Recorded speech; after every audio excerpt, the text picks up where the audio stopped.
ನಿಮಗೆ ಇವತ್ತು 4 ಕೋಟಿ ಆಸ್ತಿ ಕೊಡಿದ್ವಿ. ಪ್ರೆಸಿಡೆಂಟ್ ಬೆಳಗ್ಗೆ ಸೈನ್ ಹಾಕಿದ್ರೆ 4 ಕೋಟಿ ಬರ್ತದೆ. 10 ಜನಕ್ಕೆ ಒಪ್ಪಿಸಿ ಒಂದು ಕಾರ್ಯ ಮಾಡೋಕ್ಕಾಗುತ್ತಾ? ಆಗಲ್ಲ. ಮೋದಿಗೆ ಬಿಡಲ್ಲ ಅಂತ ಯೋಗೇಶಿಗೆ ಬಿಡ್ತಾರ? ನೀವು ಸಾಯೋ ಟೈಮಲ್ಲೂ ಉಪಚಾರ ಮಾಡ್ತಾರೆ. ಹೇಳು, 2 ಮಕ್ಳು ಇರ್ತಾರೆ, ಮಕ್ಕಳೆಲ್ಲ ಸೊಸೆದು ನೋಡ್ಕೊಂತಾರೆ, ಮಕ್ಕಳು ಮೊಮ್ಮಕ್ಕಳು ನೋಡ್ಕೊಂತಾರೆ. ನಮ್ಮ ತಾತನ ಆಸ್ತಿ ಗೊತ್ತಿತ್ತೆ, ನಮ್ಮ ಅಪ್ಪನ ಆಸ್ತಿ ಗೊತ್ತಿತ್ತೆ. ನಾನು ಹೇಳೋದು ಒಂದೇ ಪಾಯಿಂಟು, ಯಾರೇ ಆಗಲಿ ನಿಮ್ಮ ಕುಲಕಸುಬು ಒಂದು ಸ್ವಲ್ಪ ಕಲೀರಿ, ಆದಷ್ಟು ಓದ್ರಿ. ಓದು ಕೆಲಸ ಸಿಕ್ಲಿಲ್ವಾ ನಿಮ್ಮ ಕುಲಕಸುಬು ಕಾಯ್ತಿತ್ತೆ, ಅಲ್ಲಿ ಬೈದಿದ್ದೆ. ಸಂಸ್ಕೃತ ಮಾತಲ್ಲಿ ಬೈದಿದ್ದೆ. ಇದೇ ಕಾಲಲ್ಲಿ ಉಳಿತೀನಿ ಅಂತ ಹೇಳಿದ್ದೆ. ಏನೈತೆ ನಂದಿಲ್ಲ ಮದ ಅಂದರೆ ನೀವಾಗೆ ಬಂದಿದ್ದ ಇಲ್ಲಿಗೆ? ಹೆಂಗೆ ಇಲ್ಲಿ ಅದನ್ನು ಹೇಳಲ್ಲ, ಅವ್ರದ್ದು ಸ್ವಲ್ಪ ಅಣ್ಣ ತಮ್ಮ ಪ್ರಾಬ್ಲಮ್ ಆಯಿತು. ಅಲ್ಲಿ ಇಡೀ ಕಾಡಲ್ಲಿ ಒಂಟಿ ಮನೇಲಿ ಒಬ್ಬನೇ ಇರ್ತಾ ಇದ್ದೆ. ಓಕೆ. ರಾತ್ರಿ ದೇವ್ಗಳು ಬರೋದು, ಚಿಟ್ಟೆಗಳು ಬರೋದು. ದೇವ್ಗಳು ನೋಡಿದ್ದೀರಾ ಸರ್? ನಾನು ನೋಡಿದ್ವಿ, ನನಗೆ ಕಾಣಿಸ್ತಿತ್ತು. ಕಾಣಿಸ್ತದ? ದೇವರು ಇದ್ದಾರೆ, ದೆವ್ವನ ಇದೆ ನೋಡ್ರಿ. ಇದು ದೇವರು ಸಣ್ಮಕ್ಕಳಿಗೆ ತಿರುನಲ್ಲಾರಲ್ಲಿ ಅಲ್ಲಿ ಬೈದಿದ್ದೆ. ಸಂಸ್ಕೃತ ಮಾತಲ್ಲಿ ಬೈದಿದ್ದೆ. ಇದೇ ಕಾಲಲ್ಲಿ ಉಳಿತೀನಿ ಅಂತ ಹೇಳಿದ್ದೆ. ಏನೈತೆ ನಂದಿಲ್ಲ ಮದ ಆ ಟೈಮು, ವಯಸ್ಸು 25 ವಯಸ್ಸು ಮದ. ಅದೇ ಕಾಲದಲ್ಲಿ ಗರ್ಭುಡಿಯಲ್ಲಿ ಕಾಲಿಕ್ಕಿದೆ 20 ಗ್ರಾಮ್ ಚಿನ್ನ ಸಿಕ್ತು, ಗೋಲ್ಡ್. ಒಬ್ಬರು ಉಂಡಿಗೆ ಹಾಕೊಂಡು ಚಿನ್ನ ಸಿಕ್ತಾಡ್ಬೋದು. ಚಿನ್ನ ಸಿಕ್ಕರೆ ದರಿದ್ರ, ಬೆಳ್ಳಿ ಸಿಕ್ಕರೆ ಅದೃಷ್ಟ. ನಾನು ಅರ್ಧ ದಾನ ಮಾಡಿದೆ. ದಾನ ಅಂದರೆ ನಮ್ಮ ದೊಡ್ಡಪ್ಪನ ಮಗನ ಹೋಟ್ಲು ಸ್ವಲ್ಪ ಇದಾಗಿತ್ತು, ಅವ್ರು ದಾನ ಮಾಡಿದೆ. ಇನ್ನರ್ಧ ನಾನು ಬೆಳೆಸ್ಕೊಂಡೆ. ಆವತ್ತಿಂದ ಜೀವನ 4 ಮೆಟ್ಲು ಹಾಕ್ತೀನಿ, 4 ಮೆಟ್ಲು ಇಳಿತೀನಿ. ಲಕ್ಷಾಂತರ ರೂಪಾಯಿ ನೋಡಿದೆ. ದುಡ್ಡೆಲ್ಲ ನೋಡಿದ್ದೀರಾ? ದುಡ್ಡು ಕೊರತೆನೇ ಇರಲಿಲ್ಲ. ದೊಡ್ಡಬಳ್ಳಾಪುರದ 20 ವಾರಕ್ಕೆ 15,000 ರೂಪಾಯಿ ಸಂಪಾದನೆ ನನಗೆ. ಆದರೆ ನೆಮ್ಮದಿ ಇರ್ತಾ ಇರಲಿಲ್ಲ. ಒಂಟಿ ಜೀವನ ಭಾಳ ಕಷ್ಟ. ಇಲ್ಲಿಂದ ಬೆಳಗಿಂದ ರಾತ್ರಿ ಎಲ್ಲಿ ಬೇಕಾದ್ರೆ ದುಡ್ಡು ಖರ್ಚು ಮಾಡ್ಬೋದು. ರಾತ್ರಿ ಅಂತ ಮನೇಲಿ ಮಲ್ಕೊಂಡಾಗ ಹೆಂಡತಿ ಅಂತ ಇರಬೇಕು, ಅದೇ ಜೀವನ. ಅದು ಹೆಂಡತಿ ಮಕ್ಕಳಿದ್ರೆ ಅದೇ ನೆಮ್ಮದಿ. ಯಾಕೆ ಹೇಳ್ರಿ? ನಿಮ್ಮ ಮದುವೆಗೆ ಏನಾಗಿಲ್ಲ ಅಲ್ಲ, ಈಗ ನೀವೇನೋ ಮದುವೆ ಆಗಬೇಕು, ಮದುವೆ ಆದರೆ ಜೀವನ ಅಂತ ಹೇಳ್ತಾರೆ. ಕೆಲವು ಮದುವೆ ಆದರೆಲ್ಲ ಬೇರೆ ಆಗ್ತಿದಾರಲ್ಲ, ಅದಕ್ಕೆ ಹೇಳ್ತೀರಾ ಸರ್? ಅಂದರೆ ಕಾಲ ಪರಿಸ್ಥಿತಿ ಹಂಗೆ ಆಗ್ತಾಯಿದೆ ಸರ್. ಕೇಳದ್ದಲ್ಲ, ಮೊದಲು 10 ಜನ ಮಕ್ಕಳು ಸಾಕ್ತಾಯಿದ್ರಂತೆ, ಇವಾಗ 1 ಮಗು ಸಾಕಾಗ್ತಾ ಇಲ್ಲ. ಪರಿಸ್ಥಿತಿ ಏನು ಬೆಲೆ ಏರಿಕೆ ಆಗಿದೆ. ಅಲ್ಲ, ಇನ್ನೊಂದು ಗಾದೆ ಇದೆ, ಹೇಳಿ. ಇರೋನಿಗೆ ಇಲ್ದಿರೋ ಚಿಂತೆ ಅಂತೆ, ಚಿಂತೆ ಅಂತ. ಇದು ಯಾವ್ದು ಸರಿ ಹಂಗಾದ್ರೆ? ಅಂದರೆ ಹೇಳ್ತೀನಿ ಕೇಳ್ರಿ, ಕೊಟ್ಟಿದ್ದು ತನಗೆ ಅಂತೆ, ಬಚ್ಚಿಕ್ಕಿದ್ದು ಪರರಿಗೆ ಅಂತೆ. ಅಂದರೆ ಇದಕ್ಕೆ ಅರ್ಥ ಏನು ಗೊತ್ತಾ? 4 ಜನಕ್ಕೆ ಉಪಕಾರ ಮಾಡಿದರೆ ದೇವ್ರು ಎಲ್ಲೋ ಒಬ್ಬನ ತಲೆ ಕಾಯ್ತಾರೆ. ಯಾರನ್ನ ಬರ್ಬೋದು, ನಿಮ್ಗೆ ಉಪಕಾರ ಮಾಡಿದ್ದೀನಿ ನೀವೇ ಮಾಡ್ಬೇಕಂತದ್ದೇನಿಲ್ಲ. ಯಾರೋ ಬೇರೆ ಮುಖಾಂತರ ದೇವ್ರಲ್ಲಿ ಕೊಡ್ತಾನೆ, ಊಟ ಕೊಡ್ತಾನೆ. ನನ್ನ ಜೀವನದಲ್ಲಿ 3 ಸರಿ ಉಪವಾಸ ಇದ್ದೀನಿ ಅಷ್ಟೇ, ಚಿಕ್ಕ ವಯಸ್ಸಿಂದ ಇವತ್ತವರೆಗೂ ದೇವ್ರು ಚೆನ್ನಾಗಿ ಕೊಟ್ಟಿದ್ದಾನೆ. ಆದರೆ ನಮ್ಮ ದುರಹಂಕಾರ ಐತಿ ಒಳಗಡೆ. ನಾನು ಅನ್ನೋದು ಒಂದು ಪದ ಇರ್ತಿತ್ತು ನೋಡ್ರಿ, ಅದು ನಮ್ಮನ್ನು ಹಾಳು ಮಾಡ್ತಿದ್ದೆ. ಓಕೆ, ಇಲ್ಲಿಗೆ ಬಂದಮೇಲೆ ಹೇಗಿದ್ದೀರಾ ಈಗ? ಇಲ್ಲಿ ಎಷ್ಟು ಬಂದು ಸುಧಾರಿಸಿರಿ ಈಗ ಈ ಆಶ್ರಮಕ್ಕೆ ಬಂದಮೇಲೆ? ಸರ್ ನಾನು ಗುಂಡ್ಕಲ್ಲಿದ್ದಂಗೆ ಇದ್ದೀನಿ. ಗುಂಡ್ಕಲ್ಲಿದ್ದಂಗಿದ್ದೀರಾ? ಏನಾರು ಇನ್ನೂ ಹೇಳಬೇಕಾ? ಓಕೆ, ಇನ್ನೊಂದು ನಿಮ್ಮ ಯೋಗೇಶ್ ಅಣ್ಣವರು ಒಂದು ದೊಡ್ಡ ಕಾರ್ಯ ಕೈ ಹಾಕ್ತಾ ಇದ್ದಾರೆ. ಅದ್ರ ಬಗ್ಗೆ ಏನು ಹೇಳ್ತೀರಾ ಸರ್? ಅದ್ರ ಬಗ್ಗೆ ಹೇಳ್ಬೇಕಂದ್ರೆ ಈಗಿನ ಕಾಲ ಜನಕ್ಕೆ ದೇವರೇ ಬಂದ್ರೂ ಚುಚ್ತಾರೆ, ದೇವ್ರು ನಿಜವಲ್ಲೂ ಇದಾನ ಇಲ್ಲ ಅಂತ. ಇನ್ನು ಯೋಗೇಶಿಂಗ್ ಪರೀಕ್ಷೆ ಮಾಡೋದು, ಯೋಗೇಶಿಂಗ್ ಬಿಡ್ತಾರ, ಏನೋ ಮಾಡ್ತಾನೆ, ಕಾಸು ಏನೋ ಹೊಡಿತಾನೆ. ಅದು ಪ್ರಾಕ್ಟಿಕಲ್. ಆಶ್ರಮ ಅಂದಮೇಲೆ 4 ಗಾಡಿ ಇರ್ತವೆ, ಓಡಾಡಬೇಕು, ಏನೋ ತರಬೇಕು, ಆ ಮೆಡಿಸಿನ್ಗೆ ಹೋಗ್ಬೇಕು, ಏನೋ ಒಂದು ಹೋಗ್ಬೇಕು. ಇವ್ರು 10 ಕಡೆ ಓಡಾಡಬೇಕು. ಅವರೇ ಅನ್ಕೊತಾರೆ ಕಾರಲ್ಲಿ ಸುತ್ತಾರೆ, ಅಲ್ಲಿ ಇವ್ರೇನು ಸುತ್ತಲ್ಲ. ಇವ್ರೇನು ತಪ್ಪು ಮಾಡಿರಲ್ವಾ? 10 ಜನಕ್ಕೆ ಒಪ್ಪಿಸಿ ಒಂದು ಕಾರ್ಯ ಮಾಡೋಕ್ಕಾಗುತ್ತಾ? ಆಗಲ್ಲ. ಮೋದಿಗೆ ಬಿಡಲ್ಲ ಅಂತ ಯೋಗೇಶಿಗೆ ಬಿಡ್ತಾರ?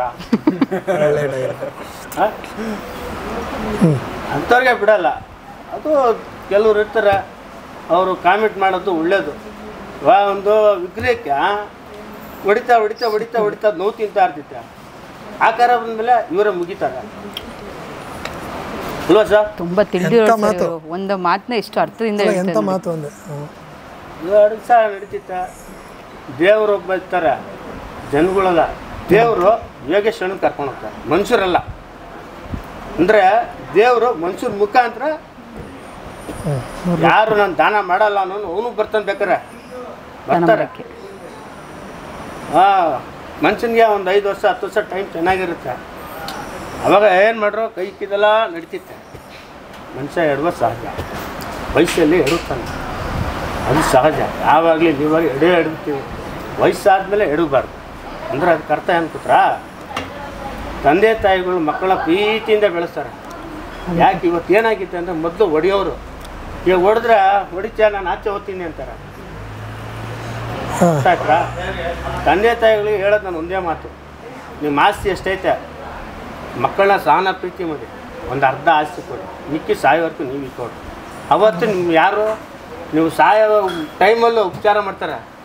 ಯಾಕೆ ಹೇಳಿ? ಹೇಳು, 2 ಮಕ್ಳು ಇರ್ತಾರೆ, ಮಕ್ಕಳೆಲ್ಲ ಸೊಸೆದು ನೋಡ್ಕೊತಾರೆ, ಮಕ್ಕಳು ಮೊಮ್ಮಕ್ಕಳು ನೋಡ್ಕೊತಾರೆ.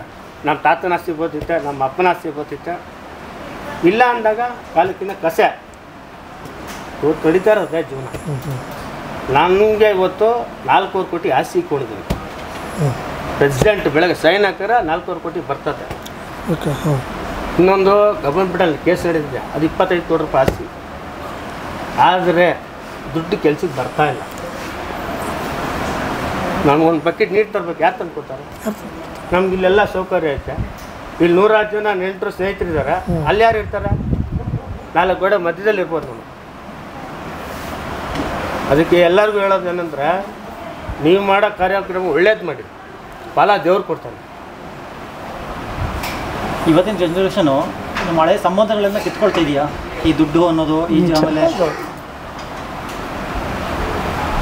ಸರ್ ಇವಾಗ ನನ್ನ ಫ್ರೆಂಡ್ ಒಬ್ಬ ಇದ್ದಾನೆ, ಅವನು 40 ವರ್ಷಕ್ಕೆ ಮಗು ಆಯಿತು. 40 ವರ್ಷಕ್ಕೆ ಚಾರ್ಟೆಡ್ ಹಾಕೊಂಡ್ರು, ಒಂದು 200 ಜನಕ್ಕೆ ಕೆಲಸ ಅನ್ಕೊಂಡಿದ್ದೆ.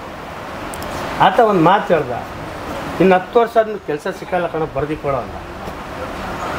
ಯಾಕೆ ಅಂತ ಕೇಳಿದೆ. 75% 100% ಓದಿದ್ರೆ 75% ಕೆಲಸ ಸಿಕ್ಕಿದ್ರೆ 25% ಸಿಕ್ಕಲ್ಲ. ಯಾಕೆ ಅಂತ ಕಂಪ್ನಿಗಳಾದ್ರು ಬರ್ತಲ್ಲ, ಎಷ್ಟು ಅಂತ ಇವಾಗ ಡಾಕ್ಟರ್ಸು ಲಾಯರ್ಸ್ಗಳು ಏನನ್ನ ಮಾಡ್ತಾರೆ.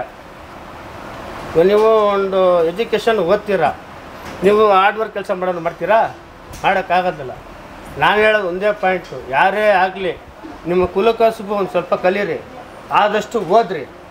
ಓದಿ ಕೆಲಸ ಸಿಕ್ಲಿಲ್ವಾ ನಿಮ್ಮ ಕುಲಕಸುಬು ಕಾಯ್ತಿತ್ತೆ. ಮುಂದಿನ ಜೀವನದಲ್ಲಿ ಹಾರ್ಡ್ ವರ್ಕ್ ಯಾರು ಕೆಲಸ ಮಾಡ್ತಾರೋ ಅವ್ರ ಡಿಮ್ಯಾಂಡ್.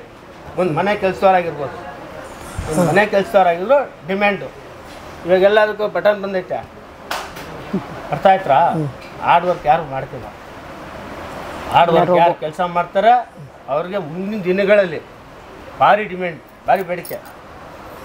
ಸರಿ, ಅದಕ್ಕೆ ನಿಮ್ಮ ಯೋಗೇಶ್ ಅವರು ಆಶ್ರಮ ಏನೋ ಮಾಡ್ತಾ ಇರಲ್ಲ, ಅದ್ರ ಬಗ್ಗೆ ಜನರ ಹತ್ರ ಏನು ಕೇಳ್ತೀರಾ? ಜನರಿಗೆ ಏನು ಹೇಳ್ತೀರಾ? ಜನರಿಗೆ ಸರ್ ನೋಡಿ ಸರ್, ಅವ್ರ ಭಕ್ತಿ. ಒಬ್ಬ ವ್ಯಕ್ತಿ ಒಂದು ಕಾರ್ಯ ಮಾಡೋಕ್ಕೆ ಹೊರಟವನಂದ್ರೆ ಅಲ್ಲಿ ಕಾಲು ಕಡಿಯೋರು 4 ಜನ ಇರ್ತಾರೆ. ಒಬ್ಬ ಒಳ್ಳೆ ಕೆಲಸ ಮಾಡೋಕ್ಕೋರೆ ಅವ್ನಿಗೇನೋ ಮಾಡಿ ಹಾಳು ಮಾಡಬೇಕು, ಅವ್ನ ಮೇಲೆ ಬೆಳೀತಾವನೆ, ಈ ಥರ ಇರ್ತಿರ್ತಾರೆ. ಅದರಿಂದ ನಾನು ಜನಗಳಿಗೆ ನಾನು ಹೇಳೋದಂದ್ರೆ, ನೀವು ಏನೇ ಮಾಡಿದ್ರು ಬಂದು ಇಲ್ಲಿ ಒಂದು ಸರಿ ನೋಡಿ, ಬಂದು ನೋಡಿ.